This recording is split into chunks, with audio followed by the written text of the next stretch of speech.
السلام عليكم وحلقة جديدة من Around the World وأهم 8 نصايح عشان تخلص من مشكلة اللغة وانت مسافر.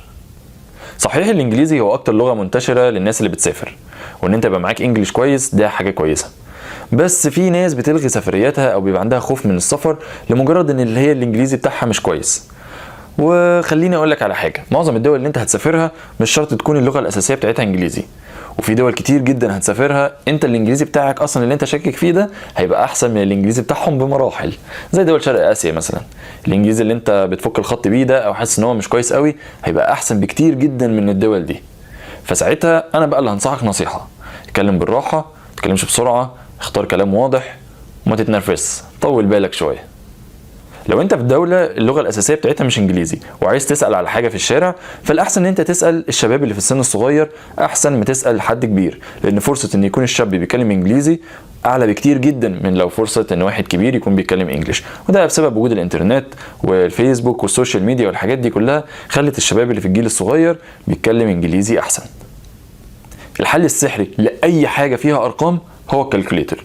لو انت مثلا عايز تشتري حاجه وعايز تفاصل مثلا، اكتب الرقم اللي انت عايزه او السعر اللي انت عايزه على الكالكوليتر واديه للبياع، هيكتب لك السعر اللي هو مقتنع بيه ويرجحه لك، وهكذا تقعدوا بقى تفاصلوا بالطريقه دي لحد ما تتفقوا انتوا الاثنين على سعر اللي هو اخر حاجه كتبت على الكالكوليتر وهو ده اللي هتدفعه. لو رايح مدينه سياحيه او مكان سياحي ما تشيلش هم اللغه، لان معظم اليافط اللي هتبقى في المكان ده هتلاقيها مترجمه للغات كتير، 100% هيبقى من ضمنهم الانجليزي. ده كمان ممكن تلاقي انها مترجمه بالعربي، لو المكان مثلا بيزوروا عرب كتير ومشهور ان هو العرب بيجوا المكان ده فهتلاقيهم كمان مزودين اللغه العربي في الترجمه.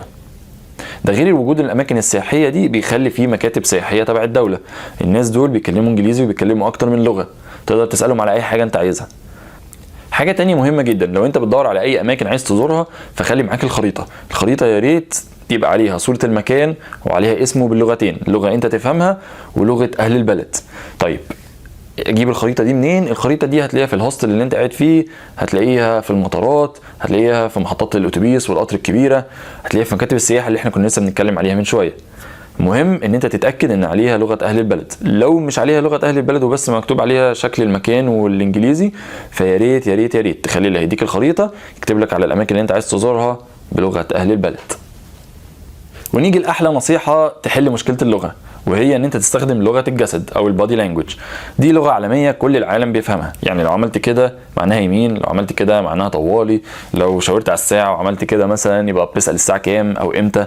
بس صحيح هي سهله بس فيها مشكله ان في بعض العلامات اللي ممكن تستخدمها بجسمك تبقى شتيمه في بعض الدول التانية. يعني لو عملت كده لحد انت ممكن تكون قصدك تعالى مثلا، بس دي شتيمه كبيره قوي في اندونيسيا. لو عملت كده ممكن تكون قصدك استنى، بس دي شتيمه في بعض دول اوروبا. لو عملت كده ممكن يكون قصدك اتنين، بس دي شتيمه كبيره جدا في انجلترا. المهم لازم تقرا شويه عن البلد اللي انت هتروحها وشوف البادي لانجوج فيها ايه الحاجات اللي بتتفهم غلط وايه الحاجات العاديه ممكن تستخدمها عادي. قبل ما تسافر اي بلد يستحسن ان انت تتعلم لك كام كلمه اساسيه من لغه البلد اللي انت رايحها، يعني ده هيسهل عليك الموضوع شويه وهيخلي الناس هناك تبص لك بنظره احترام كده، وان هم يبقوا عايزين يساعدوك ان انت بتتعلم لغتهم وكده. فممكن تتعلم اساسيات زي لا، لو سمحت، شكرا، حاجات بسيطه يعني. طيب اتعلمهم ازاي؟ في موبايل ابلكيشن اسمه ديولينجو، ده عليه تقريبا 15 لغه.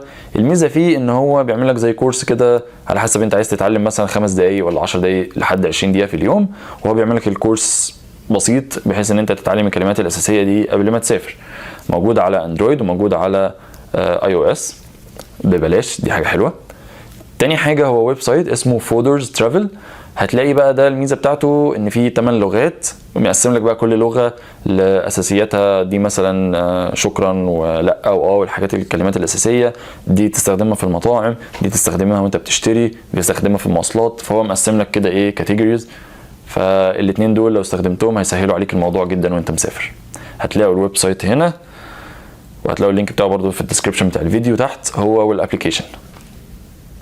وبعد ما اتعلمت كام كلمه من لغه البلد اللي انت مسافرها، دلوقتي ممكن تستخدم شويه موبايل ابليكيشنز كده كمترجم.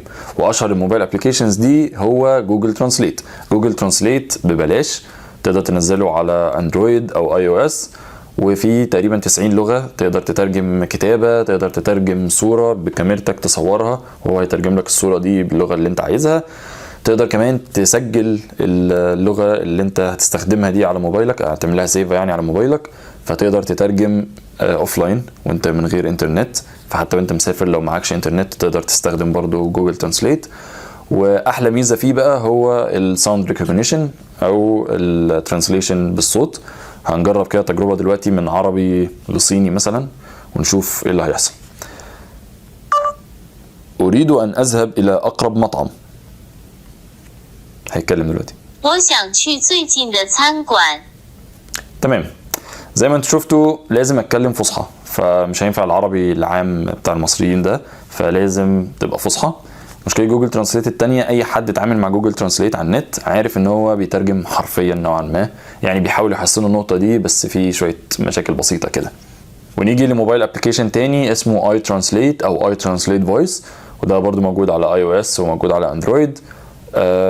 شبه جوجل ترانسليت شوية، بس في ميزة ان انت ممكن الاوتبوت ده او اللي هو الصوت الصيني اللي انتوا سمعتوه ده ممكن يبقى بصوت راجل، ممكن يبقى بصوت ست، ممكن تتحكم يتكلم اسرع شوية ولا بالراحة، فيعني شوية حاجات بسيطة كده.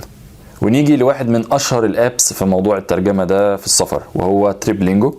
وتريبلينجو ميزته ان هو الفويس ريكوجنيشن فيه ادق بكتير، يعني اللي هو الترجمة بالصوت ادق بكتير، الترجمة الحرفية قليلة جدا، فهو بيترجم فعلا بالمعنى الصح في لغات كتير جدا.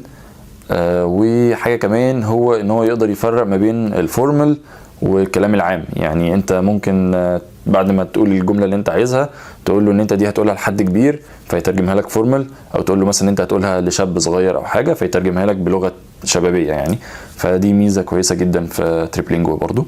واخر موبايل ابلكيشن هنتكلم عنه في موضوع الترجمة هو ويجو.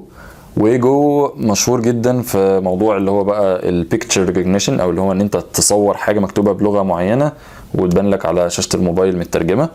بس كمان مشهور قوي جدا في شفتوا ماشي، مشهور قوي في موضوع اللغات اللي هي برموز، اللي هي زي الصيني، الكوري، الياباني.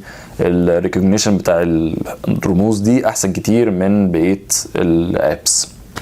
زي ما انتوا شفتوا في طرق كتير جدا تسهل عليك موضوع اللغة وتسهل عليك موضوع ان انت تسافر، وحتى لو ما بتتكلمش لغة اهل البلد. فما تخلوش موضوع اللغة ده بعبع بالنسبة لكم، ان انا مش هينفع اسافر قصد ما بتكلمش اللغة بتاعت اهل البلد، قصد انا الانجليزي بتاعي مش كويس، اصل مش عارف ايه. فاللغة مش عائق خالص، اي حد يقدر يسافر ويستخدم الطرق اللي احنا قلنا عليها دي، والدنيا هتبقى بسيطة ان شاء الله. نصيحة بس كده، يعني اللي بيتعلم لغة او اللي عايز يحسن انجليزي يكمل تحسين في لغته. اي لغة هتتعلمها هتبقى مفيدة جدا في حياتك وفي شغلك وعامة، يعني حاجة مفيدة جدا، فكملوا. بس ده ما يوقفكش عن ان انت تسافر لحد ما تقول لغتي هتبقى كويسة. لو عجبكم الفيديو يا ريت تعملوا شير للفيديو ده، وما تنسوش تعملوا سبسكرايب. اعملوا سبسكرايب يا جماعة، هو ده هتلاقوا نفس الزرار دوسوا عليه هيعمل لكم سبسكرايب عشان تشوفوا الفيديوهات اللي فاتت وتشوفوا الفيديوهات الجاية. 看到你在下一集 Around the world. حجة بتتقال دلوقتي هو انا معيش فلوس عشان اسافر، او معيش فلوس ان انا اسيب شغلانتي دي واروح اشتغل شغلانة انا بحبها، او معيش فلوس اشتري اللي انا عايزه.